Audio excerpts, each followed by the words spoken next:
गवळणी आल्या आल्या आल्या पाच गवळणी गवळणी आल्या आल्या आल्या पाच गवळणी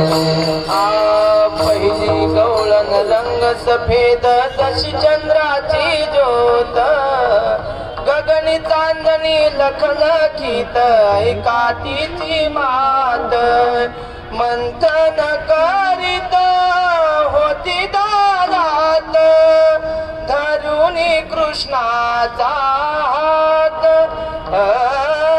ऐशा आल्या पाच गवळणी आल्या आल्या आल्या पाच गवळणी. नाथ महाराज म्हणतात पहिली गवळण पांढरी शुभ्र होती. ही चाल जी म्हणतोय आमचे वैकुंठवासी रामचंद्र बाबा बोधे समोर समाधी आहे की नाही, त्यांची ऐकून ऐकून बसलेली संस्थेत जो बसला त्याला